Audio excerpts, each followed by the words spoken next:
한 주간도 안녕하셨습니까?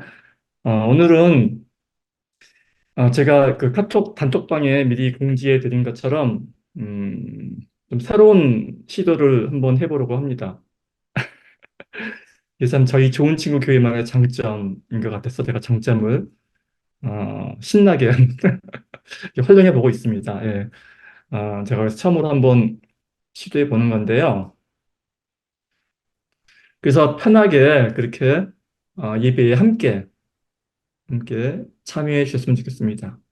오늘 보니까 또 새로 오신 분 이름도 뵙고 하는데요.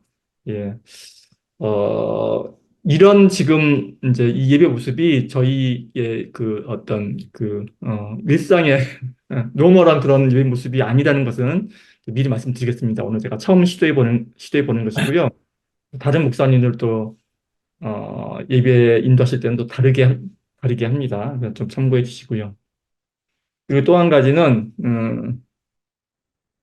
어, 그, 여러분들도 이제 눈치채셨다시피, 제가 우리 좋은 친구 교회 이 네 분 목사님 중에서 어찌 보면은 신학적인 스펙트럼이 가장 넓은 목사입니다. 그래서 가장 이렇게 그런 스펙트럼이 넓은 그런 목사라는 사실을 미리 알려드리고요. 그래서 제가 오늘 이 구원에 관한 뭐 믿음과 구원 사실 기독교 교리에서 가장 핵심적인 부분이거든요. 그러니까 이 부분에 대한 말씀이 다른 목사님들하고 그 같다고는 제가 말씀 못 드립니다. 다 뭐 저희 교회 목사님들은 백그라운드도 다 다르고 교단도 다르고 그래서 다른 생각을 가지고 계실 수도 있습니다. 네, 그걸 염두에 두시고 오늘 설교를 맡은 이동윤 목사는 구원에 대해서 이러이러한 생각을 가지고 있다는 점을 좀 참고하시고서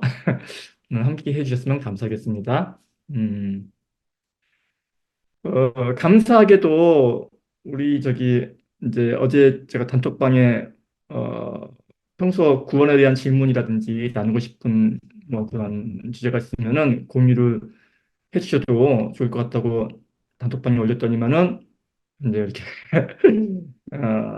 의견을 올려주신 분이 있습니다. 감사합니다. 참고하도록 하겠습니다. 가능하면 또 같이 한번 나눠보도록 하겠고요. 어, 그, 어, 오늘 우리가 함께 읽은 본문이 사도행전 16장 31절 이르되 주 예수를 믿으라 그리하면 너와 네 집이 구원을 받으리라 하고 진짜 구원에 대한 대표적인 구절 중에 하나입니다. 그 성경에 구원에 대한 성경 구절이 몇 가지가 있습니다. 그래서 몇 가지 우리 성경은 구원을 어떻게 말하고 있나를 살펴보면은 에베소서 2장 8절에서 9절 너희가 그 은혜를 인하여 믿음으로 말미암아 구원을 얻었나니 그러니까 믿음으로 말미암은 구원이죠. 이것은 너희에게서 난 것이 아니요 하나님의 선물이라. 구원은 하나님의 선물이고 행위에서 난 것이 아니니 이는 누구든지 자랑치 못하게 함이니라. 예, 유명한 에베소서 말씀이죠. 2장 8절에서 9절 말씀이고. 음, 어, 그리고 또 뭐가 있을까요? 음, 오늘 읽은 주 예수를 믿으라 그리하면 너와 내 집이 구원을 얻으리라. 음, 만일 내가 입으로 예수를 주로 시인하며 또 하나님께서 그를 죽은 자 가운데서 살리신 것을 내 마음에 믿으면 구원을 얻으리니 사람이 마음으로 믿어 의에 이르고 입으로 시인하여 구원에 이르느니라. 이 로마서 10장의 말씀입니다. 그리고 요한복음 3장에는 하나님이 세상을 이처럼 사랑하사 독생자를 주셨으니 이는 저를 믿는 자마다 멸망치 않고 영생을 얻게 하리 하심이라. 여기서 영생을 얻는 것이 구원이라는 말씀이지요. 어, 그래서 일단 제가 결론부터 말씀드리겠습니다.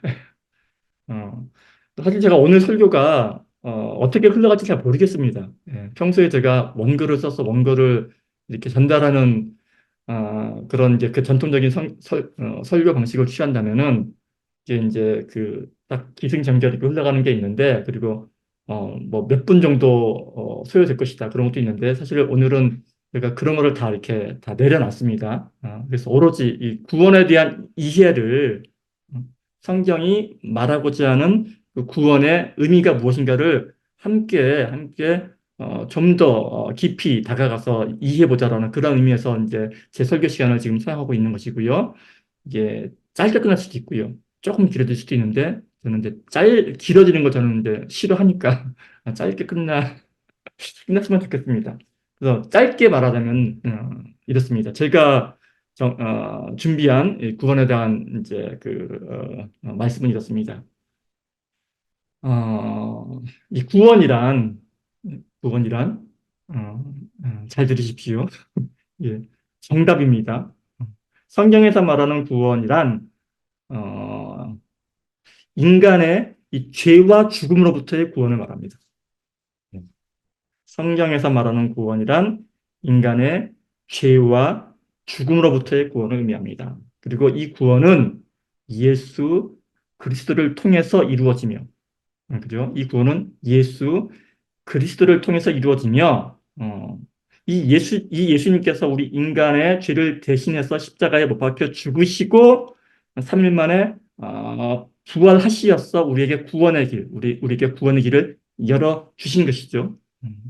그래서 이 사실을 믿음으로 인해서, 그러니까 구원은 이것을 믿음으로 통해서 이루어지며, 그래서 이제 그 사실을 믿고 예수님을 믿고 그 예수님을 구원자, 메시아죠. 구원자로 받아들이는 사람들이 영원한 생명과 함께 하나님과 화해를 누리는 것이다.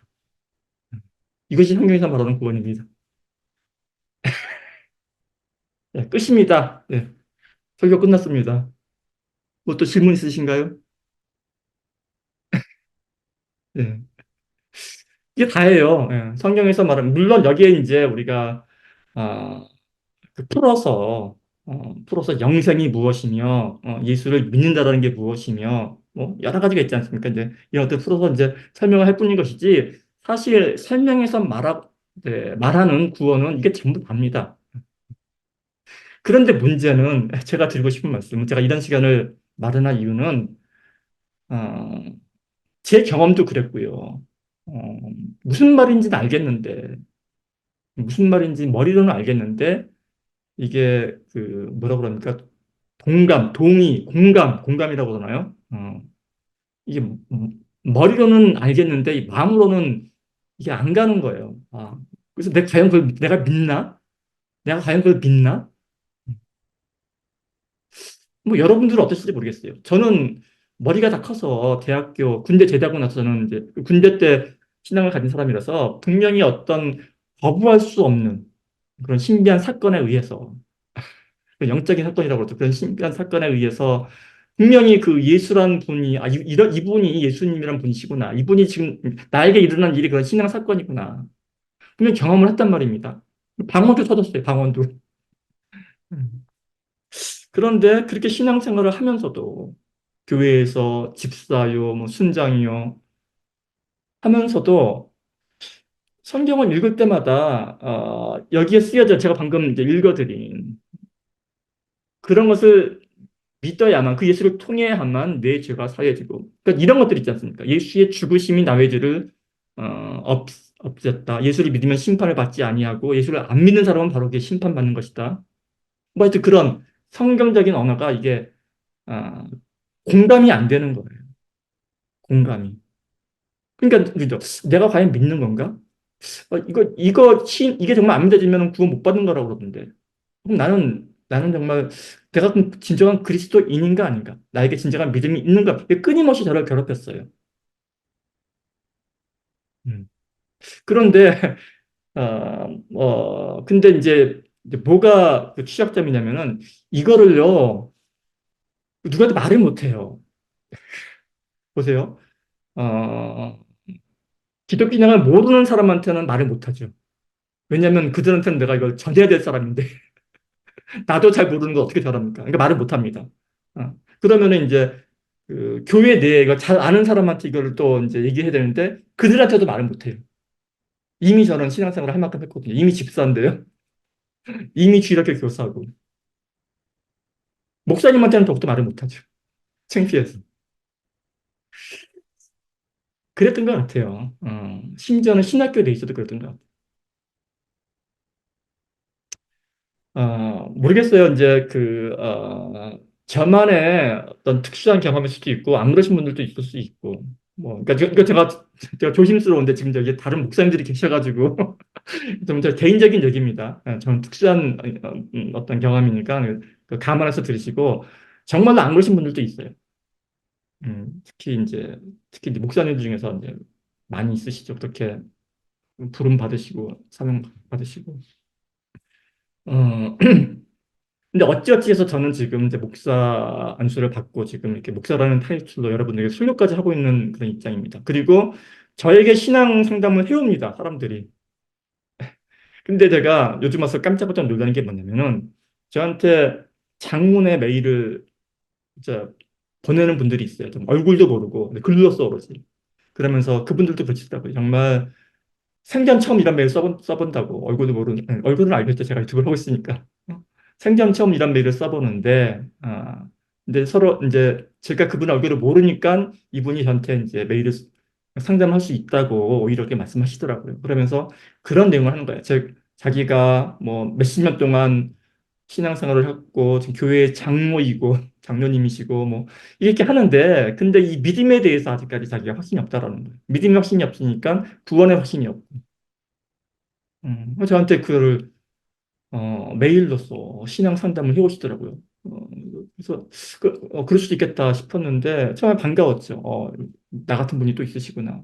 근데 경험을 해보니까 그런 분이 한두 분이 아니에요. 제가 지금 받은 메일만 해도 10통이 넘어갑니다. 그렇게 긴 어, 믿음에 관해서 고민하고 계신 어, 기존 그 신 성도님들. 그래서 제가 이거를 어떻게 해야 되나 생각을 하다가 어, 제가 미리 말씀드리지만 제가 지금 드리는 말씀이 정답이 아니에요. 정답은 제가 아까 성경에서 제가 아까 지금 처음에 이제 말씀드린 그 부분이 성경적인 그러니까 물론 거기서 차이점이 있겠지만 여러 교단들이 그나마 공통 분모로서 그나마 합의되어 있는 그 부분이 구원에 대한 정의가 그렇습니다. 뭐 다른 의견을 가지신 분들도 있겠지만 그래요. 가장 무난한 정의가 그렇다는 겁니다. 그런데 그 정의만 가지고 있어 사람들이 이제 고민을 하니까 문제라는 거죠. 그래서 저는 이 시간에 제가 늘 그래왔듯이 좀 더 다른 시각에서 이 구원에 대한 어떤 그런 걸 한번 이렇게 같이 보자라는 거예요. 그리고 제가 목사이기 전에 일개 개인으로서 성도로서 제가 얻은 마음의 평안, 저는 나름대로 구원에 대한 이해를 마쳤거든요. 저는 나름대로. 예. 그리고 신학적인 백그라운드를 거쳤다고 저는 생각을 하고 물론 그것이 이제 뭐 동의하시는 신학자들도 있고 안 그러시는 분도 있겠지만 그거는 뭐 다 마찬가지니까 그래서 그거를 이제 이 시간 에 나누고 싶은 거죠. 그래서 저처럼 더 이상 구원에 대한 내가 정말 구원을 받았는가 안 받았는가 내 믿음이 정말 진실한가 아닌가를 어, 그 문제로 인해서 고민하는 일이 좀 줄었으면 하는 바람에서 이런 시간을 마련합니다. 어, 우리 저기 김지현 성도님께서 질문을 주셨던 게 음, 음, 이제 이렇게 주셨죠. 구원에 대해서 나누었으면 합니다. 구원을 받으면 구원 열차 타고 하늘나라 가서 절대 구원이라 한 번 받으면 절대 잃어버리지 않는 것인가요? 예수님을 영접하면 바로 구원을 받는 것인가요? 아니면 영접 후에도 인생의 삶 속에서 이 성화되는 과정을 거쳐야 되는 것인가요? 그죠? 그리고 구원이 죽은 후에 천국 가는 것이라면은 구원이 그 죽기 전에 살면은 어떠한 의미가 있을까요? 이런 질문을 주셨어요. 그죠? 그러니까 이거는 지금 김주현 성도님 한 분이 주셨지만 사실 이거는 보편적인 질문입니다. 구원에 대해서 정말 성경에 대해서 구원에 대해서 관심 있으신 분들은 이라면은 이런 생각을 반드시 하실 거예요. 어. 거기에 대해서 한 가지 또 이제 답을 드리자면은, 예를 들어서, 그, 이제 구원이 죽어서 하늘나라 가는 거라면은, 그러면 죽기 전에 구원은 우리에게 무슨 의미가 있을까요? 어, 이 질문에 대해서 제가 이 성경적인 답을 좀 간단히 드리자면은, 우리 김지현 선생님 들으시나요? 네. 예, 예, 계시구나. 예, 예. 자, 그 질문에 대한, 성경적인 답은 이렇습니다. 기독교에서 구원은 죽기 전의 삶에도 중요한 의미를 가지고 있습니다. 구원이 단순히 죽어서 이 천국 가는 그 이상의 의미를 가지고 있다라는 말씀입니다. 이 구원은 우리가 이 살아감에 있어서 이 죄악으로부터의 해방이며 하나님과의 올바른 관계를 회복하는 일입니다. 그죠? 구원이란 이 죄로부터의 해방과 하나님과의 올바른 관계를 회복하는 일이고, 그리고 이 구원받은 사람이란 이 기독교인은 예수 그리스도를 통해서 하나님의 사랑과 은혜를 이 땅 가운데서 경험하는 거죠. 경험하면서 그 사랑을 경험하면서 그 하나님의 뜻에 따라, 뜻에 따라 이 삶을 살아갈 수 있다라는 거죠. 그러니까 구원받은 사람은 하나님의 은혜와 사랑을 경험하면서 그 뜻에 따라 순종하며 이 땅 가운데 삶을 살아간다라는 거죠. 살아갈 수 있다라는 거죠. 그리고 이러한 삶 속에는 사랑과 관용, 인내와 자비, 선한 행동과 봉사, 이웃에 대한 봉사를 통해서 하나님께 영광을 돌리는 그런 삶을 우리가 우리의 믿음을 통해서 우리의 구원받은 삶을 통해서 해 나갈 수 있다라는 것입니다. 그러니까 이제 그런 의미에서 비록 구원이 우리가 죽어서 천국 가는 것도 구원이지만은 살아서도 충분히 우리가 받은 구원이 이 땅 가운데 삶에서도 의미가 있고 사실은 그 부분이 이 땅을 살아가는 우리에게 있어서는 가장 중요한 부분 중에 하나다. 이렇게 설명이 되는 거죠. 그런데 이 또한도 마찬가지예요. 그러니까 이것도 마찬가지입니다. 이것도 사실은 그럴 수도 있겠다 이렇게 되지만 그게 이해는 되지만 그러나 그렇게 와닿는 설명은 아니에요. 와닿는 설명은 아닙니다. 그러면은 우리가 정말로 이 구원에 대해서 정말 구원이 정말 죽어서 천국 가는 것이 그러니까 이런 질문들이 보세요. 제가 드리고 싶은 말씀은 이렇습니다. 이러한 온갖 구원에 대한 어떤 그 의문점들이 드는 이유는 무엇일까요? 그 이유는 무엇일까요? 왜 우리는 이 구원에 대해서 이렇게 궁금해하고, 그죠? 알고 싶어 하는 것일까요? 왜냐면, 그게, 그런 이유는 우리가 구원에 대한 정의 자체를요, 너무 한정돼서 하고 있기 때문입니다.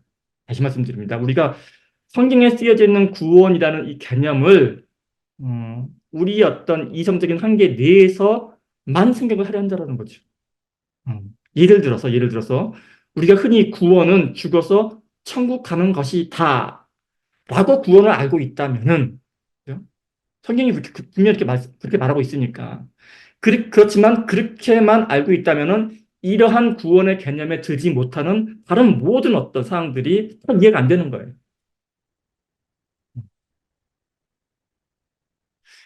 그래서 제가 늘 드리는 말씀이 천국은 단순히 우리가 죽어서 우리의 영혼이 육체를 빠져나와서 저 멀리 하늘나라에 올라가는 그런 개념만이 아닙니다라고 줄기차게 말씀을 드리는 거죠. 그러면 왜 성경의 곳곳에서 그렇게 하늘나라, 천국, 헤븐, 킹덤 오브 가스 그렇게 얘기를 하느냐. 그 이유는요, 그 표현이 그러니까 언어로서 할 수 있는 최고의 표현이에요. 사실은 그게. 구원에 대해서 우리가 인간이 언어로서 할 수 있는 최고의 표현이 그거니까, 그렇게 표현할 뿐, 그게 구원의 참모습이 아니라는 거죠. 예를 들어서, 구약시대 유대인들은 다 100% 천국을 그렇게 알고 있었습니다. 저기, 뭐, 천상의 나라, 거기에 가는 거. 엘리야가 불말 타고서 이렇게 올라가지 않습니까? 승천하는 거. 이걸 전부 다 하늘나라 구원의 개념으로 알고 있었단 말입니다. 유대인들은. 근데 신약에 와서 예수님께서는 뭐라 그러세요? 똑같은 말을 씁니다. 예수님께서 또 하나님 나라 천국을 써요. 그렇지만 예수님께서는 그 신약 성경 많은 부분을 할애해서 천국은 구원은 구원을 하면서 설명을 해주시죠. 근데 예수님의 설명은 구약 시대 유대인들이 알고 있었던 그런 어떤 한정된 구원의 모습, 천국 개념하고는 전혀 달라요. 어. 우리 그 마태복음 13장을 유명 그 한 장 통틀어서 그 천국장이라고 합니다. 천국장. 어. 그러니까 천국에 대한 비유만 온통 몰아놓은 그 이제 성경 챕터라는 거죠. 그래서 이제 온통 천국은 씨 뿌리는 비유 나오고 있지 않습니까? 다 아실 거예요. 워낙 많이 뭐 읽으시고 유명한 이제 비유들이니까. 거기 보게 되면 천국은 많은 비유들도 하지 않습니까? 천국은 밭에 감추인 보화, 밭에 감추인 보화. 또 천국은 어, 좋은 씨앗을 뿌리는 농부. 천국은 어, 좋은 진주를 찾으려고 헤매는 장사꾼. 또 천국은 또 귀중한 진주. 이게 설명을 한다는 거죠. 근데 어떻게 씨를 뿌리는 사람과 씨를 뿌리는 사람도 천국이고, 또 밭에 감추인 보화도 천국이고, 진주도 천국이고, 그 진주를 찾는 사람도 천국이고, 전혀 상반된 것들이 천국을 비유한단 말이거든요. 한 챕터 내에서, 한 패러그래프 내에서, 맥락에서 이렇게 얘기를 하는 거예요. 천국은 물고기 잡는 그물이다. 이런. 그러니까 정말 뜬금없는 말씀들을 이렇게 하시는 거죠. 그러면 우리가 기본적으로 알고 있는 천국은 착한 일 많이 해서 그에 대한 보상으로, 어, 올라가서 정말 배고프지도 않고 눈물도 없고 고통도 없는 그런 곳에서 사는 것이다라는 그런 개념하고 하나도 안 맞지 않습니까? 하나도 안 맞아요. 아니, 예수님께서 유대인으로 나셔가지고 하나님이 예수님께서 그걸 몰라서 그렇게 말씀하셨을까요? 일부러 그렇게 말씀하신 거죠. 천국의 개념이 너희들이 알고 있는 것처럼 그런 개념으로 국한되어 있는 게 아니다. 그러면 예수님께서 그런 게 아니라 그러면 이런 것이다라고 말씀해 주셨나요? 아니죠. 예수님께서는 오히려 더 헷갈리게 말씀하시죠. 그나마 유대인들은 천국에 대한 어떤 이제 그 구체적인 설명이 있으니까 그나마 쉬웠어요. 아, 천국은 이런 것이구나. 정말 좋은 곳이구나. 하나님 믿으면 아브라함처럼 이렇게 축복을 받는구나. 복의 개념도 사실은 복의 개념도 유대인들이 알고 있는 복의 개념이 훨씬 더 쉬웠죠. 근데 신약에 오게 되면 다 무너집니다. 그래서 그런 개념들이 다 무너집니다. 천국은 니들이 알고 있는 그런 거. 물론 그런 면도 있지만 그런 상징이고 비유고 그림자다. 그런 말씀하시는 거죠. 그러면 어떤 것입니까? 라고 질문을 해도 항상 비유로만 말씀하세요. 비유로만. 이런 것이다, 저런 것이다. 근데 그 비유마저도 들을 때는 그런 것 같은데 돌았으면은 이거 아닌 것 같은데 항상 이러다 마는 거죠. 그렇습니다. 성경 내내 그렇습니다. 그 이유는 뭡니까? 왜 그러실까요? 이게 그렇게 한정이 안 된다라는 거예요. 이 믿음이나 천국, 구원, 이게 우리 인간 언어로 개념화가 안 된다라는 거예요. 개념화가 안 된다니까요.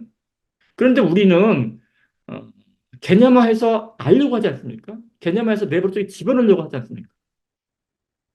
안 그렇습니까? 모든 신앙인들의 영혼이 그거 아니에요? 그거 아닙니까? 내 기적을 눈앞에서 보여주시옵소서. 그러면 믿겠습니다. 예수님께서 뭐라고 했습니까? 보여줘도 소용없다. 그거 아닙니까? 보여줘도 딴소리 할 거다. 그 십계명에 보게 되면 하나님의 이름도 부르지 말고 어떤 우상을 만들지 말라라는 형상화시키지 말라라는 게 그렇게 자꾸 한정해서 개념화시키지 말라라는 겁니다. 이게 하나님의 형상뿐만이 아니라 사실 구원의 개념도 마찬가지예요. 그럼 뭐냐? 그럼 도대체 목사님 지금 설교 시간에 좀 장난치는 겁니까? 장난 아닙니다. 그게 현실이고요. 그래서 우리는 그걸 그 자체로 바라봐야 돼요. 그래서 우리는 성경을 거시적으로 봐야 됩니다. 거시적으로. 뭐냐면은, 어, 뭐, 교회 가면은 목사님들이 뭐 성경 읽어라, 성경 읽어라 많이 말씀하시지 않습니까? 그러니까 무슨 오늘은 하루에 한 챕터씩 읽어내야지, 이걸 말하는 게 아니에요. 성경 읽으라는 소리는 그렇게 성경 암송하면은 이게 무슨 뭐 드라큘라 왔을 때 성경 뭐 들이대고 암송 구절 들이대면 귀신 쫓아보고 이렇게 써먹으라고 성경을 읽으라 뭐 이러는 게 아닙니다. 성경을 통해서 그 전체적인 메시지로 오는 그 감을 잡으라는 거죠, 감을. 무슨 말씀을 하시려고 하는구나, 통해서. 전체적인 이제 여러 비유도 있죠. 비유가 되게 많은데, 천국에 대한 비유가 되게 여러 가지가 있는데, 하나하나의 비유는 중구난방이지만, 그러나 이 비유들을요, 한번 다 모아놓고 한번 보세요. 모아놓고. 하게 되면은 서스미하게 어떤 윤곽 같은 게 떠올라요. 윤곽 같은 게. 그런 의미의 성경은 그렇게 읽으라고 하는 겁니다. 전체적으로. 맥락에 따라서. 맥락에 따라서. 끊어서 읽지 말고 한꺼번에. 그러면은 서서히 맥락이 이렇게. 참 쉽지 않은 작업이죠. 쉽지 않은 작업인데 사실은 신앙인은 그걸 해야만 합니다. 그 작업을 해야만 해요. 자기가 스스로 성경을 그렇게 수도 없이 읽어감으로 인해서 읽어감으로 인해서 그 스스로 이렇게 떠오르는 그 감을 잡아야 돼요. 옛날 우리 저기 그 중국 속담에 독소백편 의자현 이런 말이 있지 않습니까?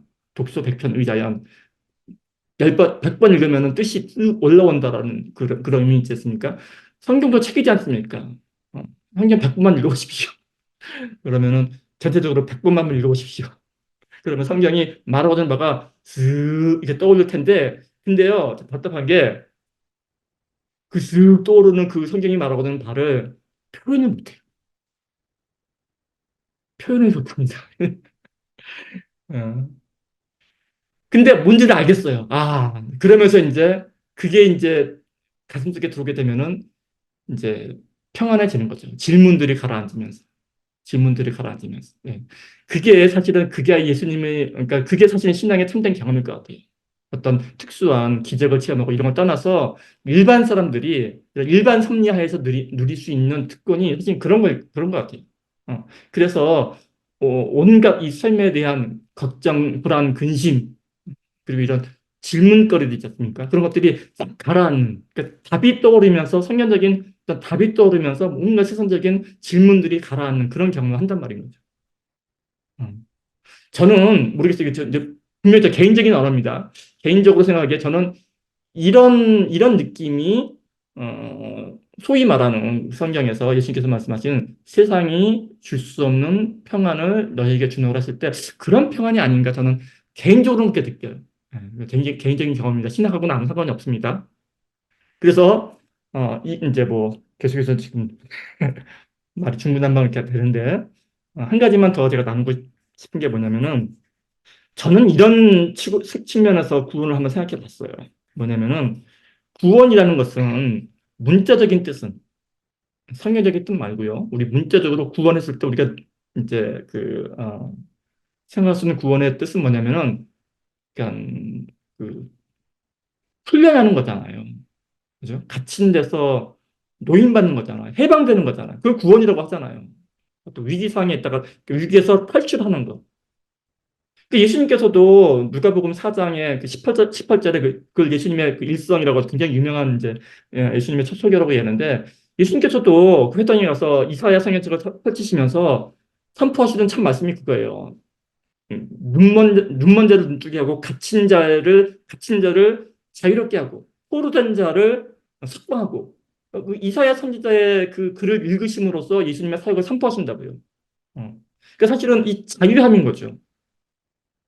자유함을 주는 게 사실 예수님의 사역의 실질적인 부분이었다는 거죠.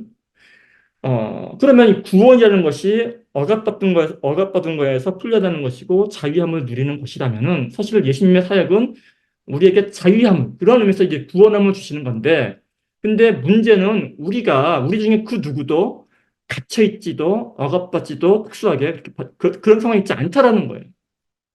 나는 지금 포로가 아닌데, 나는 지금 죄수가 아닌데, 왜 나한테 구원이 필요하지? 그죠? 이렇기 때문에 이제, 또 아리송하긴 한데, 그러나 예수님께서 말씀하실 때는 그 의미가 아닌 거죠. 그 의미가 아닙니다. 예수님이 보시기에는 모든 사람이 갇혀 있는 거예요. 모든 사람이 눈뜬 장님이라는 거죠. 실제로 물리적인 장님을 눈뜨게 하는 것은 사실은 그 사실을 보여주기 위한 하나의 퍼포먼스에 불과했고, 예수님 보시기에는 이 땅에 사는 모든 사람들이 영적인 눈이 감긴 장님들이라는 거예요. 그래서 진리를 보지 못하는, 그래서 늘 걱정과 불안과 근심 속에 갇혀 있는 그런 억압받는 백성들이라는 거죠. 흑암에 갇힌 백성들. 그리고 이 백성들을 자유케 하기 위해서는 진리를 아는 것이 필요하다. 그러니까 진리의 불빛으로 비춰주게 되면은 이제 해방이 된다. 구원을 얻는다. 이제 그런 맥락인 거죠. 다시 말씀드립니다. 저 개인적인 해석입니다. 예. 음.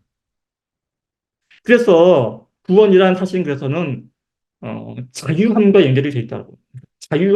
자유함과 연결이 되어 있는 개념이 사실은 성경에서 말하고 있는 구원과 보다 더 가깝다라는 그런 말씀을 드리고 싶고요. 제가 이해하는 구원에 대한 개념으로서 그렇다면은 음, 그렇다면은 우리가 그 구원에서 어, 자유로움을 느끼지 못하는 이유는 우리가 그 구원에서 자유로움을 누리지 못하는 이유는 조금 자명해지죠. 뭐냐면은 우리가 어떠한 상태에 있는지, 그러니까 구원의 참된 의미가 무엇인지를 제대로 우리가 파악하고 있지 못하다라는 거예요. 우리가 그러니까 구원을 제대로 누리지 못하는 이유는 구원이 어떠한 것인지를 우리가 어, 명확하게 잘 알고 있지 못하기 때문이다. 그러니까 구원을 자꾸만 우리의 어떤 이성이나 어떤 개념으로 제한하고 있다는 거죠. 그래서 저에게 질문을 던져주시는 그러니까 많은 이제 이 구원과 믿음에 대해서 저에게 질문을 던져주시는 분들한테 제가 오히려 이렇게 물어보죠. 그러면은 집사님께서는 그렇게 지금 믿음과 구원에 대해서 고민 중이신데 그럼 집사님은 믿음에 대해서 그러니까 믿음을 뭐라고 생각하세요? 구원을 무엇이라고 생각하세요?라고 묻게 되면은 이제 그런 어떤 제한적인 어떤 그런 답변을 하시거나 아니면 개념이 없으시거나. 그러니까, 어, 자기가 어떤 문제에 빠져 있는지 모르게 되면 그 문제를 해결할 수가 없다라는 거예요. 제가 드리는 말씀은 자기가 내가 처한 문제가 어떤 문제인지를 모르게 되면 그 문제는 그 누구도 풀 수가 없는 거죠. 그런데 신앙인들이 가지고 있는 문제가 대부분이 그런 거예요.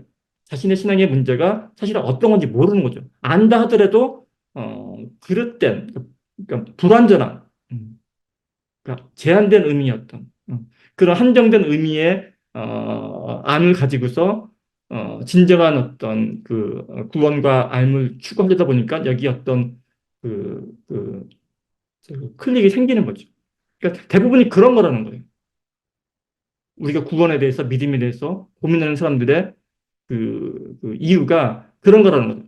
그래서 어, 그러니까 먼저 우리 마음속에 이런 마음이 필요한 것 같아요. 이런 마음. 어떤 마음이냐면은, 음, 하나님에 대한 인정. 뜬금없이 왜 하나님에 대한 인정이냐고? 하나님에 대한 인정. 하나님이 하나님이심에 대한 인정. 어떤 하나님이냐면은, 무한자인 거죠. 우리의 이해와 그런 어떤 모든 사고를 초월자이신 하나님에 대한 인정.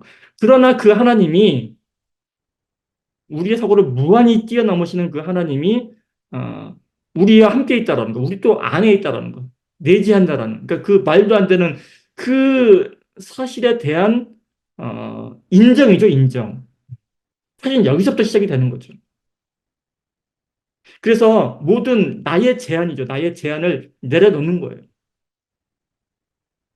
이게 제가 어, 전달이 안 될 거를 저는 알고 있습니다. 왜냐하면 이건 저는 그렇지만 제가 시도는 하고 있는 거예요. 이 시간이 그런 시간이니까. 이게 언어적인 설명으로는 도저히 이렇게 전달이 안 됩니다. 전달이 안 돼요. 그러나 그럼에도 불구하고 그런 건 가질 수 있어요. 우리가 이 사항을 어, 그냥 뭐라고 할까요? 그냥 인정하는 거죠. 인정. 음.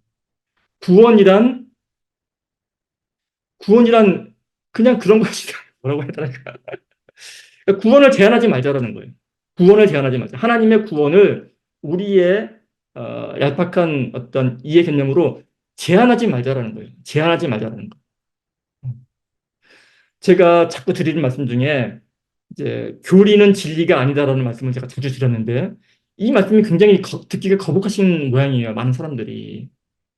야, 도대체 교리가 진리가 아니면 뭐가 진리란 말이냐? 이렇게 말씀을 하는데, 제가 드리는 맥락에서 교리가 진리가 아니다라는 말의 맥락은 뭐냐면요. 사실은 진리도 제가 진리라고 말하는 순간 그건 또 진리가 아니겠죠. 예, 예. 진리란 어떻게 특정될 수 있는 그런 게 아니니까. 조업적인 거니까. 그러나 그러한 것들을 어떻게 해서든지 우리는 어떤 교리화할 필요가 있는 거예요. 그럴 필요가 있습니다. 그게 나쁘다라는 게 아닙니다. 제가 교리는 진리가 아니라고 했을 때 교리가 틀렸다라든지 교리는 나쁜 것이다 이렇게 말하는 게 아닙니다. 단지 그 두 개가 동급이 아니라는 말씀을 드리는 거예요. 여기에 기분 나빠실 이유가 하나도 없는데 사실은 이걸 인정해야 되는 거죠. 감리교의 교리, 장로교의 교리, 성공의 교리가 다 다를 수 있죠. 교리는 진리가 아니죠. 그러나 이 교리들은 다 진리의 그림자죠. 일부를 담고 있습니다. 그 점을 인정하자라는 거예요. 사실 그렇게 우리가 서로 다름을 인정하고 그렇지만 이게 빛이 되시는 하나의 한 뿌리에서 나왔다는 그 사실에 그거에 대한 또 그것도 인정이죠. 그렇게 큰 시각으로 자꾸만 시를 넓혀가지 않습니까? 그러면 자꾸 내려놔져요. 그러면 그러다 보게 되면 어느 순간 평안이 옵니다. 이 땅을 살면서도 굳이 어, 그 저기 뭐야 구원열차 타고 하늘 못 올라가면 어떨까 이런 저기 뭐야 걱정해서 이게 슬그머니 놓여질 때가 있다니까요. 이게요 또 제가 높아시게 말씀드리지만 어 그러니까 우리가 지금 기독교인이지 않습니까? 기독교. 근데 저는 늘 드리는 말씀이 그래요. 어, 기독교는 하나의 종교고요. 우리가 정말 여기서 모여서 얘기하는 것은 예수님을 신앙하는 거라고. 기독교인으로서 한결 더 가까이 예수님을 신앙할 뿐인 것이지 기독교가 예수님을 신앙하는 이게 마치 교리와 진리가 다른 것처럼 그래요. 그러면은 기독교라는 종교가 무슨 뭐 잘못 아니죠. 기독교라는 종교는 반드시 필요한 그러니까 인간이 모여 살면서 반드시 이루어야 될 몇 가지 있지 않습니까? 정치, 경제, 사회, 문화, 종교. 반드시 필요합니다, 종교가. 종교 없이는 살 수 없습니다. 그런 의미에서 우리는 기독교라는 종교를 선택한 거죠. 그런데 사람들은 예수님을 기독교만의 종교, 그러니까 기독교만의 신이라고, 저는 오히려 이게 더 이단 같은 생각이 드는 거예요. 왜 기독교 예수님이, 저기 뭐야, 이슬람의 알라랑 싸워야 됩니까? 아니거든요. 제가 지금 종교다운주를 말하는 게 아니에요. 신앙의 예수님, 한 분 하나님이 계시고요. 그 예수님의, 그 하나님의 자녀된 자들이지 않습니까? 하나된 자녀라는 거죠. 그래서 한 몸이라는 거예요. 이슬람 교도들은 하나님이 창조 안 하신 줄 아십니까? 이슬람 교도들도 하나님이 창조하셨어요. 그들이 몰라서 그렇지. 그러니까 그들도 형제 자매라는 거예요. 그러면 목사님 그들은 그러면은 그들도 그럼 구원 받나요? 천국 지옥가 이렇게 묻지 말라라는 거죠. 또 한 보따리 있습니다. 관련 설명도. 예. 그러니까 제가 지금 뭐 예상했던 바입니다. 얘가 이렇게 흘러갈 줄 알았어요. 그랬는데 제가 오늘 함께 이렇게 이런 식으로 허심탄회하게 한번 이런 얘기를 나눠보고 싶었어요. 도저히 이 글로는 안 될 것 같더라고요. 글도 쓰긴 쓰는데 하지만 어, 이게 전달이 안 돼요. 말로 전달 어려운 것은 글로 더욱더 이게 더 어려운 것 같더라고요. 음. 그런데 그러면은 그러니까 이것도 이제 오해의 소지가 있는 게 굳이 구원 문제뿐만이 아니라요. 어, 기도의 문제도 그렇고, 또 예배의 문제도 그렇고, 또 뭐 여러 가지 이제 그런 기본적인 문제들이 많이 있을 것입니다. 근데 그런 문제들을 이렇게 있으면은 여기에 대해서 혼자 고민하지 마십시오. 혼자 고민하지 마세요. 야, 이거 정말 너무 기본적인 거 아닌가? 기본적인 거 없습니다. 그리고 기본이 가장 중요합니다. 그리고 그 기본을요, 정확히 제대로 알고 있는 사람은 한 사람도 없습니다. 다 자기 한쪽에 치우쳐서 알고 있지요. 특히 목사들이 더 그렇죠. 신학자들은 그러니까 신학자들은 훨씬 더 치우치는 사람들이고 음, 오해 없으시기 바랍니다. 예. 왜냐하면 그럴 수밖에 없지 않습니까? 박사들이란 저만 연구하는 사람들이잖아요. 그러니까 그런 어떤 예배란 무엇인가, 뭐 기도란 무엇인가, 뭐 방언 기도, 뭐 옳은 뭐 이런 여러 가지 의문점에 대해서 혼자 고민하지 마시란 얘기예요. 어. 그리고 사실은 그런 거를 함께 나누라고 그런 얘기들을 함께 나누라고 그 공동체의 지식에 의존하는 게 사실은 교회 역할이기도 합니다. 교회 역할이기도 해요. 그래서 이렇게 예배 시간을 통해서 또 우리 그뭐 단톡방도 있고 또 여러 가지 이제 그런 걸 통해서 이런 것들을 자꾸만 주제 삼고 의견을 하고 그러다 보게 되면 서로 이렇게 교정이 되지 않겠어요? 교정이 되지 않겠습니까? 더군다나 여기는 지금 목사님들도 많이 계시고 하니까 저희 목사들이요 뭐 신학 박사들이 아닙니다. 다 여러분들과 똑같은 성도의 한 명이죠. 성도의 한 명이지만 다른 점이 있다면 여러분들이 전공을 무슨 경영학을 했듯이 저희는 신학을 했다라는 거. 그 점이 다릅니다. 그러니까 그 부분에 있어서 조금 더 여러분보다 더 이렇게 뭐 역사적으로나 더 파헤쳐서 이제 비교해 볼 수 있다. 뭐 이런 정도니까 함께 그렇게 나누고 했으면 좋겠습니다. 제가 이사간 바대로 이렇게 중구난방으로 이렇게 흘러갔는데 어쭈 뭐 또 기회가 되면은 제 시간을 통해서 다른 주제를 나눠보도록 하겠고요. 뭐 이 시간 제가 특별히 뭐 이렇게 지목 안 할 테니까 뭐 어, 나누고 싶은 말씀이 있다든지 그런 게 있으시면은 제가 이 시간 이후에요 교제 나눔 시간을 따로 안 가질 거예요. 어, 따로 안 가지겠습니다. 그래서 그러니까 이 시간에 어, 뭐 이제 제 설명에 대해서 부족한 부분이라든지 예 뭐 있으시면은 설명해 주셔도 지금 최민선 선생님 질문해 주세요. 네. 야, 지금 목사님께서 구원은 자유함이라 이렇게 말씀하시는데 거기에 동감합니다. 하지만 저희가 교회 생활을 하다 보면은 오히려 교회 생활 자체에 너무나 얽매임을 받는다. 성경 공부해라, 뭐 해라, 뭐 봉사활동해라, 뭐 그런 것들에 굉장히 얽매이다는 느낌을 받았고요. 또 하나 제가 가진 질문 중에 구원받으면 죄로부터 해방이라고 하셨는데, 저희가 이 세상에 몸담고 있는 한 절대로 죄로부터 벗어나지 못할 것 같은데, 그 잘못된 생각입니까? 아닙니다. 잘못한 건 아닙니다. 예. 예. 그러니까 성경에도 그 세상에 의인은 없나니 한 사람도 없다라는 말이 있지 않습니까? 그 말은 뭐냐면 다 죄인이라는 소린 거죠. 이 땅에 사는 동안에는 육신을 입고 있는 동안에는 그 어떤 모욕이라고 하죠. 어떤 욕구에 그 휩싸게 돼 있지 않습니까? 그러니까 사실은 진정한 죄로부터의 해방은 이 땅 가운데서 이제 우리가 누릴 수 없는데 그럼에도 불구하고 그 유명한 교리가 그거 아닙니까? 이미와 아직. 이미 구원받았지만 아직 구원받은 게 아니다라는 그 교리가 거기서 나온 거예요. 예. 그러니까 이게 되게 이제 모순적인 건데 그 질문이요 전혀 어리석은 게 아니고 사실은 그게 근본적인 질문이고요. 그게 맞습니다. 그러니까 답은요 죄로부터 완전히 해방될 수도 없다라는 것도 맞고요. 그리고 완전히 해방받았다라는 것도 맞아요. 그러니까 이미와 아직이라는 게 어떻게 이게 같이 있을 수 있겠습니까? 이미는 지나간 거고 아직은 아직 안 온 건데. 근데 과거와 미래가 함께 있다라는 게 기독교의 교리거든요. 예. 그러니까 그런 거에 대해서는 그게 원래 그렇다라는 거예요. 그러니까 그게 사실은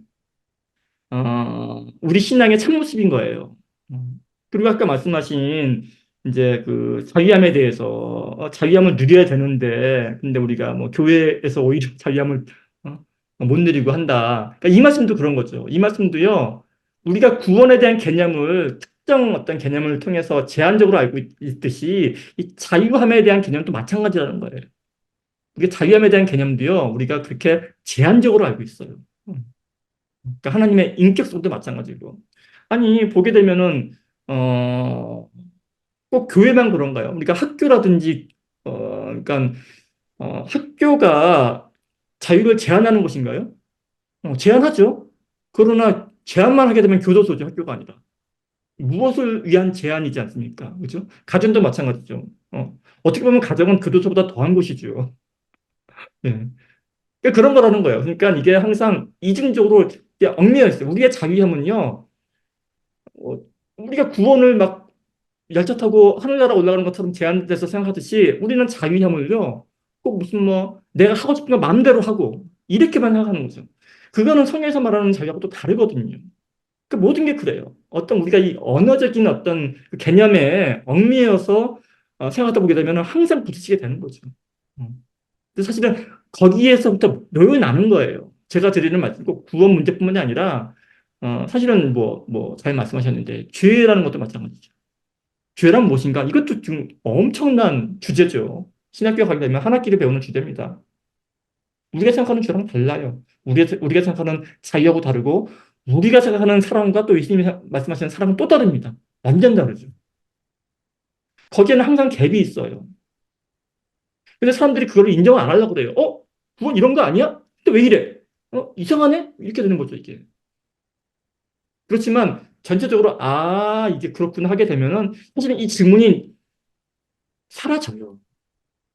사라집니다. 제가 그런 의미에서 성경을 그렇게 많이 뭐, 그런 의미인 거죠. 그게 제가 하나하나 설명은 드릴 수 있어요. 그러나 뭐한 일주일 걸릴걸요? 그리고 그 설명이 해결되고 나면 다른 설명 또 필요할걸요? 그렇게 해서는 누가복음에서 말씀한 것처럼 하나님의 복음을 설명하려면은 바다를 먹물 삼아 하늘을 두루마리 삼고 써도 모자른다라는 바로 그런 말씀인 거죠. 예, 뭐 답변이 되셨는지 모르겠지만 아까 김지현 성도님께서 또 우리 잠깐 손 드신 것 같았었는데 아, 네. 그 목사님 말씀을 듣다 보니까 제가 머리에 떠오르는 생각이 있어서, 제가 여러 번 말씀드렸지만 저는 과학을 좋아하거든요. 그중에서 요즘에 많이 보는 것 중 하나가 양자역학인데, 음, 음, 양자역학 다 아실 거예요, 뭔지는. 근데 그 네, 양자역학을 연구한 과학자들이 다 똑같이 하는 말이 뭔지 모르겠다는 거예요. 이 음, 현상이 뭔지 이해가 안 돼요. 근데 그거를 인간의 말로 표현할 수가 없어요. 왜냐하면은 인간의 언어가 부족해요. 그거를 표현할 수 있는 인간의 언어가 부족해요. 왜냐하면은 이게 일상생활에서는 나타나지 않는 현상이거든요. 그 때문에 우리 언어가 발전이 안 된 거예요. 그래가지고 언어로 표현하면은 오히려 이것도 한정하기 때문에 더 언어로 표현을 안 해요. 그래가지고 어, 아인슈타인이 한 말이 닥치고 계산이나 해. 근데 수학으로 하면은 딱 맞아요. 그래서 이게 구원도 그렇게 우리가 이렇게 말로 한정짓기가 어려운 게 그런 거 아닐까. 그러니까 이게 어떻게 말로 표현을 하려고 하니까 인간의 말로는 어떻게 한정하게 되잖아요. 근데 이게 표현하면은 그것만은 아닌데 라고 해가지고 다 포함할 수 있는 단어도 없고 그래서 예수님도 그래서 비유로 말씀하신 게 아닌가라는 생각이 들고요. 예수님도 우리 인간한테 이렇게 인간의 말로 해줄 수 있는 인간의 언어가 없기 때문에 이렇게 언어로 설명하기 힘드신 거죠. 그래서 제 생각에는 구원이라는 것들이 하나님이 우리 각각 개인에게 삶의 체험 속에서 깨닫게 해주신 게 아닌가 그런 생각이 들어요. 그냥 네가 한번 살아봐라. 살아보고 네가 한번 내가 말하는 믿음이 뭔지, 내가 말하는 사랑이 뭔지 한번 체험해봐. 그래서 그런 체험은 다 사람마다 틀리잖아요. 모습이 틀리고. 그래서 사람마다 그 신학에 말하는 기본적인 개념은 있지만은 사람마다 그 기본 개념을 이해하는 그런 이해 정도는 사람마다 틀리는 것 같아요. 그래서 서로 이렇게 설명해 주면 힘들죠. 내가 이해하는 구원은 내 삶에서 체험하니까 내 구원은 이런데 너한테 설명해 주면은 다른 사람은 내 삶을 체험 안 했기 때문에 내 말을 이해 못 하는 거죠. 그게 무슨 소리야? 그렇게 믿음도 그런 것 같아요. 그래서 제가 체험했던, 제가 느꼈던 믿음과 구원에 대해서 잠깐 말씀드리면은 저도 믿음이 뭘까 되게 많이 좀 고민 비슷하게 했거든요. 믿는다는데 믿음이 뭐지? 믿는다는 거는 눈에 안 보이잖아요. 사랑도 그렇고. 그래서 항상 중요한 거는 눈에 안 보이는 것 같아요. 믿는 거 그렇고 사랑도 그렇고. 그래서 믿음이 뭘까라고 고민하다가 이제 군대에서 군 생활하다가 이땐 군에 있으면은 항상 제가 항상 말씀드리는 게 진급 시즌이 있어요. 진급을 해야 되는 시즌. 그래서 모든 사람들이 진급을 하기 원해요. 아주 절실하게. 그러니까 아주 절실하죠, 진짜. 근데 생각해 보니까 왜 사람들이 진급하기 원할까? 해보니까 그 불안이에요, 불안. 내 삶에 대한 불안. 내가 진급 안 하면은 내 자식들을 먹여 살릴 수 있을까? 라는 그런 불안 때문에 진급을 하고 싶은 거죠. 그래서 그 믿는 사람이라면은, 하나님 믿는 사람이라면은 그런 믿음이, 이게 믿음 아닐까? 그러니까 진급을 안 해도 내가 하나님을 믿어도 난 먹고 살 수 있다. 그런 거를 걱정 안 해도 될 거야. 그래서 그때 생각한 게, 그러면 진급을 안 하면 어떨까? 다른 사람하고 좀 다르게 생각한 거죠. 내가 진급을 안 하면은 어떨까? 그래서 미국으로 가면 어떨까? 미국으로 이민을 가면은 어떨까? 일단은 어 하나님만 믿고서 하나님 믿는다고, 그러니까 모든 거를 다 이렇게 세상적을 믿는 게 아니라 세상을 의지하지 않고 하나님 믿었을 때 망하는 사람이 있을까? 어떤 사람이 간증하는데 나는 하나님 믿어가지고 망했어요. 그런 사람이 한 번도 못 들어봤거든요. 그래서 나도 그러면은 하나님 믿어가지고 망하는지 안 하는지 한번 봐야 되지 않을까? 라는 뭐 좀 그런 생각으로 일단은 진급을 안 하고 미국으로 왔어요. 그래서 미국에 처음 왔을 때는 먹고 살기 힘들죠. 일단은 미국에서 뭐 먹고 살지? 어떤 직장을 잡을 수 있을까? 뭐 새로운 환경에서 내가 영어도 못하는데 잘할 수 있을까? 라는 그런 두려움이 있었는데 그냥 믿고 가다 보니까 지금에 와서는 뭐 직장도 없고 잘 살고 있더라고요. 그래서 지금 이렇게 돌이켜 생각해 보니까 그게 자유함 아닐까. 그러니까는 모든 사람들이 그러니까 두려움으로 진급하려고 애쓰고 선배 만나서 뭐 이렇게 관계 가지려고 하고 여러 가지 노력을 할 때 나는 그런 거 안 해도 먹고 살 수 있어. 살 수 있어. 라고 하는 그런 마음이 그 하나님이 말하는 그런 자유함이 아닐까? 라는 그런 생각이 들고요. 그래서 저는 약간 믿음이 이런 게 아닐까라는 생각이 제 삶의 처음을 통해서 약간 좀 제 나름대로는 이해가 된 것 같고요. 또 구원이라는 것도 구원 받으면 자유하다는데 그게 뭘까라고 할 때 그래, 그때 내가 자유했어. 딴 동기들은 너무 힘들게 막 선배들한테 다니고 진급하려고 했을 때 나는 그냥 내가 하고 싶은 거 하고 군생활하고 내가 하고 싶은 일 하고 난 자유하게 살았어. 라는 그런 생각이 들고요. 그래서 지금도 살다 보면은 그때 생활에 비춰볼 때 내가 지금 뭐 돈이 많지가 않아. 그런데 불안하지는 않아. 두렵지는 않아. 왜냐하면은 뭐 하나님이 전에 나를 인도해 준 것처럼 뭔가 하나님이 계획이 있으겠지? 내가 지금 직장에서 언제 잘릴지 모르지만 잘리더라도 뭔가 또 하나님의 계획이 있으시겠지? 그러니까 그런 삶의 체험 통해서 그런 거를 이렇게 느끼니까 약간 좀 기대도 되고요. 만약에 진짜 잘리면은 또 하나님께서 어떤 계획이 있으실까라는 그런 기대가 더 되기 때문에 약간 두려움보다는 그런 쪽에서 더 자의함을 좀 얻을 수 있는 것 같아요. 음, 감사합니다.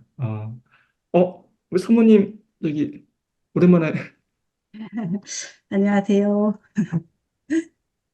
다름이 아니고요. 예, 좋은 말씀들 많이 들었습니다. 음, 어제 카톡을 받고 저도 조금 정리를 해봤거든요. 제가 생각하는 구원이 무엇일지. 그래서 그걸 좀 나눠봤으면 좋겠는데 괜찮을까요?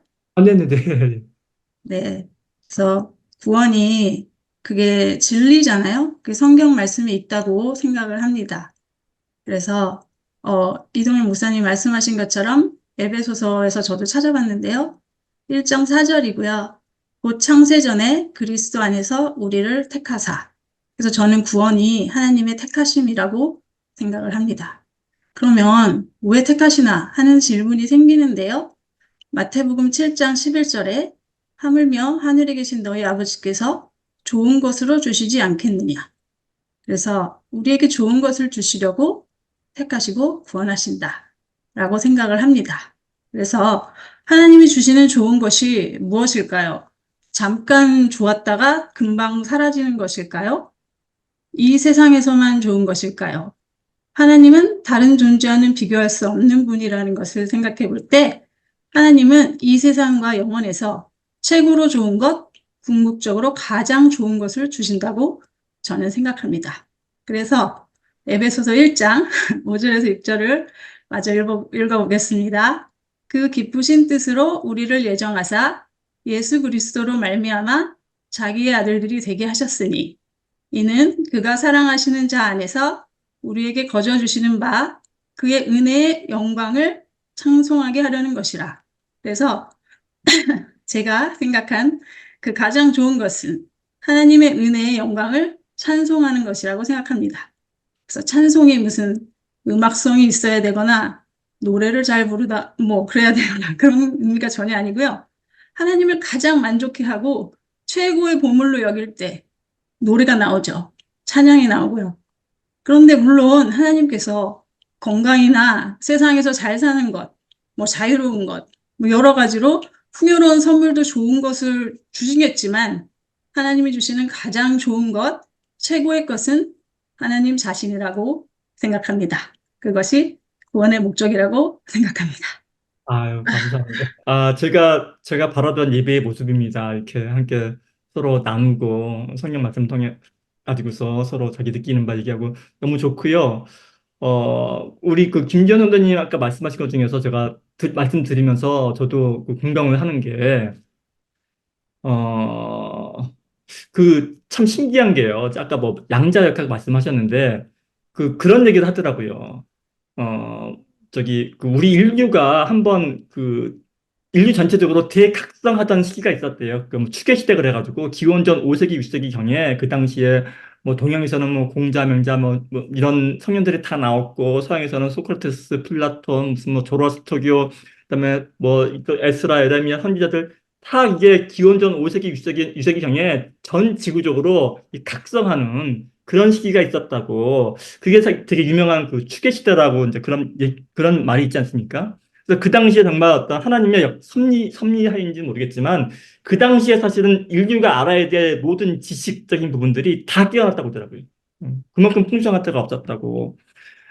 그리고 이제 성경도 보게 되면 사실 그때가 그 기적이 가장 활발하게 일어났었고 하나님께서 정말 자신을 이제 풍부하게 계시하신 시기도 사실은 그 시기였었고요.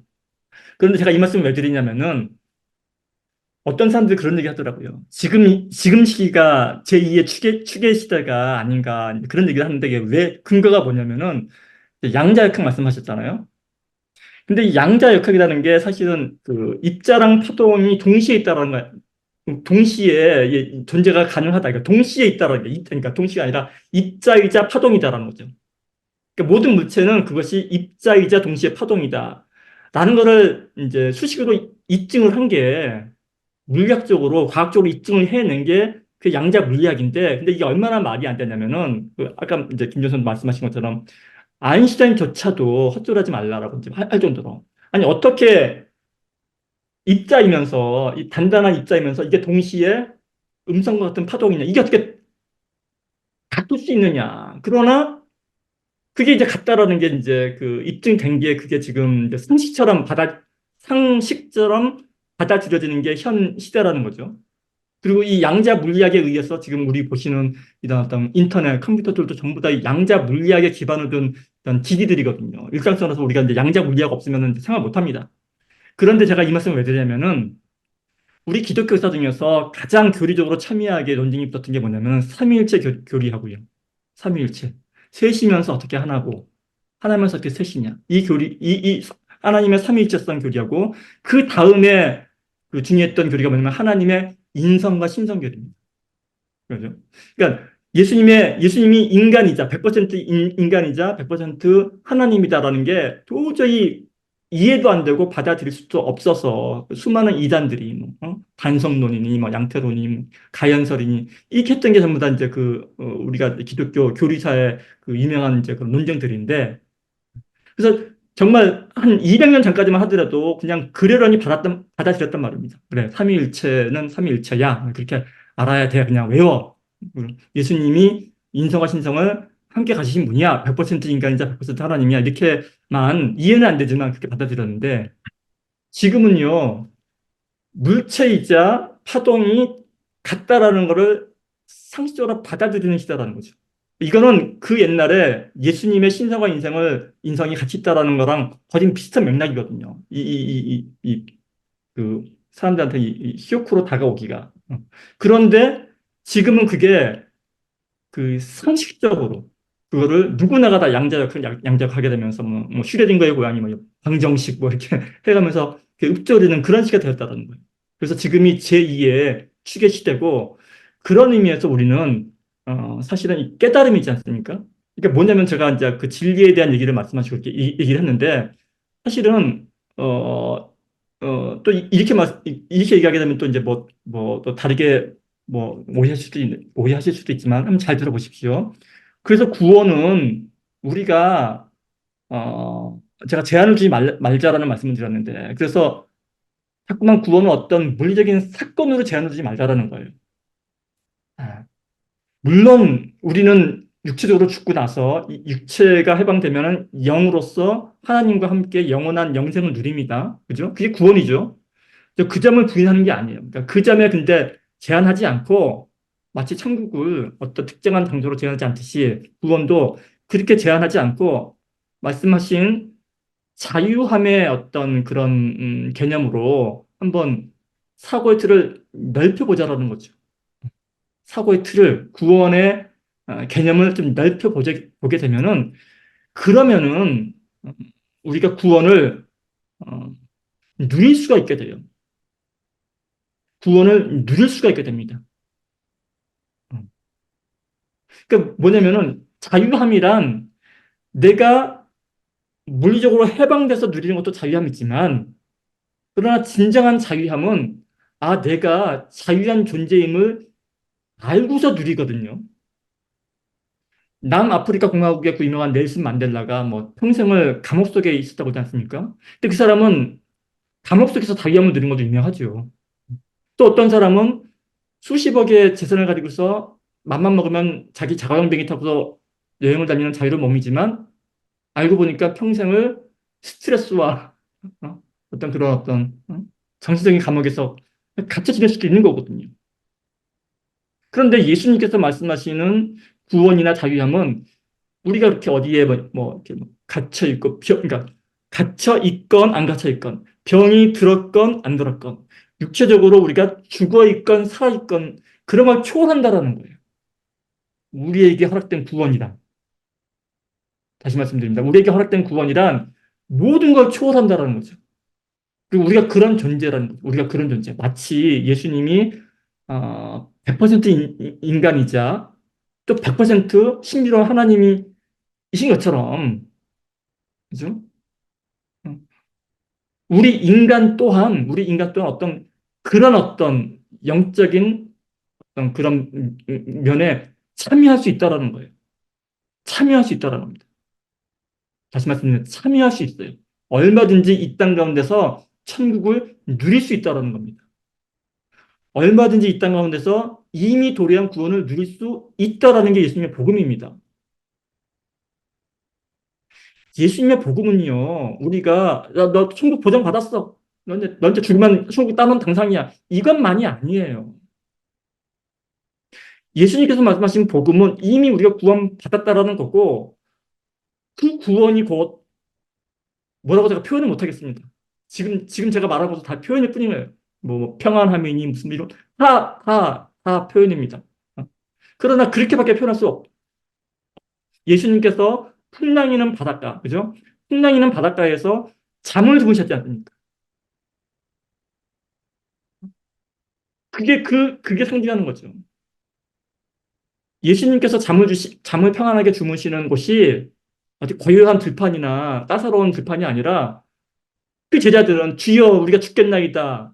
배가 곧 뒤집혀서 죽을 것 같습니다. 라는 곳에서 동일한 곳에서 예수님은 평안히 주무셨단 말이에요. 이거 보여주신 거예요. 내가 너에게 줄 수 있는 평안은 구원은 바다를 잔잔하게 만든 다음에 주는 그런 게 아니에요. 물질적인 구원이 아니라 내가 누리는 평안이다. 풍랑이는 바다 안에서 누릴 수 있는 평안. 그러니까 그런 것들이라는 거죠. 말씀드리자면 그런 개념에서의 평안이고 그런 개념에서의 구원이고 물론 이 구원에는 제가 맨 처음에 읽어드린 우리 2000년 기독교 교리 역사가 정리해 놓은 그 구원의 전개가 다 포함이 됩니다. 다 포함이 돼요. 그러나 그것으로 정리되어지는 구원이 아니라는 겁니다. 그 몇 마디 이 워딩으로 정리되어지는 복음이나 구원이 아니라는 말씀을 드리고 싶은 거예요. 그런데 우리는 왜 자꾸만 이렇게 막 좁혀 들어가냐는 거죠. 그리고 왜 거기서 스스로를 올가매고 괴로워하고 고민하고 그러냐는 거죠. 예수님은 자꾸 풀어주시려고 하는데, 자꾸만 풀어주시려고 하는데. 그러니까 눈을 뜨라는 얘기는 바로 그 얘기인 것 같아요. 그래서 사실 그래서 진리가 너희를 자유케 하라는 거예요. 그러니까 제가 이 말씀 드리려고 여기까지 왔습니다. 구원은 자유함이라고 하지 않습니까? 그 자유함이 어떻게 오냐면은 진리를 알 때 오는 겁니다. 오로지 진리를 알 때만이 우리가 자유함을 누릴 수 있어요. 오로지 진리를 알 때에만 우리는 자유함을 누릴 수 있습니다. 그 외에 뭐 돈을 많이 벌어서 사업이 성공해서 유명해져서 오래 살아서 우리는 자유함을 누릴 거라고 생각을 하죠. 아니라는 겁니다. 좋긴 하겠죠.